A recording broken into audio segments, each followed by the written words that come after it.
सुनिए, मेरी मदद कीजिए। ये दुष्ट मेरे पीछे पड़ा है। वहाँ इमली के पेड़ के नीचे गाड़ दिया, उसे मारकर गाड़ दिया। ज्योति कहाँ भागी जा रही है? मैं मर जाऊंगी, लेकिन तुम जैसे नीच। छोड़ दे मुझे। ज्योति ने उसके सर पर वो ईंट दे मारी।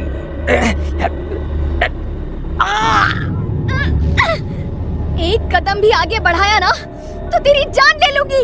वो भागते हुए तालाब के पीछे जाने लगी कि तभी उसका पैर एक बड़े से पत्थर से टकराया और वो गिर पड़ी। मौका देखकर मदन सिंह एक झटके में उस पर कूद पड़ा।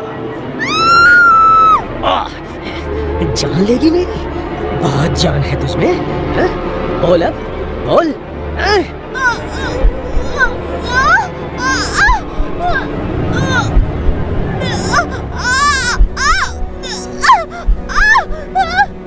मदन सिंह की कुछ समझ में आता उससे पहले ही ज्योति की छटपटाहट एकदम से रुक गई। वो मर चुकी थी। ये तूने क्या किया मदन? मार डाला इसे? मदन सिंह ने उसे बहला फुसलाकर उसके झोपड़े में वापस भेज दिया। मदन सिंह को लगा ये बेवड़ा सुबह सब कुछ भूल जाएगा और कुछ ही देर में मदन सिंह खेत के पीछे वाले हिस्से में ज्योति की लाश ठिकाने लगाने लगा। और फिर ज्योति की लाश को मैंने अपने हाथों से वहीं गाड़ दिया था साहब। मुझसे बहुत बड़ी गलती हो गई। पर साहब वो ज्योति वो मुझे सच में बार बार दिखने लगी है साहब। मुझे बचा लो। उस रात की कहानी सुनकर इंस्पेक्टर विजय गुस्से से आग बबूला हो चुके थे। तुझे तो मैं, एक भोली सी सीधी सादी औरत को तूने अपने फायदे के लिए इतनी दर्दनाक मौत दी। तुझे तो मैं जिंदा नहीं छोड़ूंगा। और अब फिर से वही ज्योति के भूत की मनगढ़ंत कहानी पढ़ा रहा है। और मारिए साहब इसे। इन जैसों को तो जेल के बाहर ही निपटा देना चाहिए। अरे अरे, आप ये क्या कर रहे हैं? ये आपके मुजरिम होंगे, लेकिन अभी ये हमारे पेशेंट हैं। विजय ने बड़ी मुश्किल से अपने गुस्से को काबू में किया। इसका मतलब किशनचंद बेकसूर है? उसने ज्योति का खून नहीं करवाया? ज्योति का नहीं, लेकिन उसने किसी और का खून करवाया था। किसका? उसी रात जब मैं लाश को ठिकाने लगाने का बंदोबस्त कर रहा था तो मैंने दो लोगों को बात करते हुए सुना।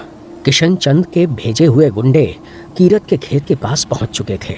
ओहो, ये ज्योति आखिर कहाँ गई? अरे वो देखो, ये तो ज्योति है। ये तो मरी हुई है। इसे किसने मारा? वो सब छोड़ो, किसी ने भी मारा हो। उस लड़की मीना और बाकियों को तो हमने पहले ही ठिकाने लगा दिया है। अब ज्योति का काम भी खत्म। तो हम क्या करें? हम मालिक को झूठ बोल देते हैं कि हमने ही ज्योति को मारकर लाश को दफना दिया है। हाँ, अब यही एक रास्ता है। हाँ मालिक, हमने अपना काम कर दिया है। ठीक है, सारे सबूत मिटा कर आ जाओ। जी मालिक। आज समस्तीपुर पुलिस थाने में बहुत गहमा गहमी है। इस मकड़ जाले की तरह उलझे हुए केस के सारे राजों पर से आज पर्दा उठने वाला है। केस से जुड़े सभी आरोपियों को पुलिस पकड़ चुकी थी और आज विजय ने इस अनोखे ट्रिपल मर्डर केस के सभी किरदारों को बुलाया था।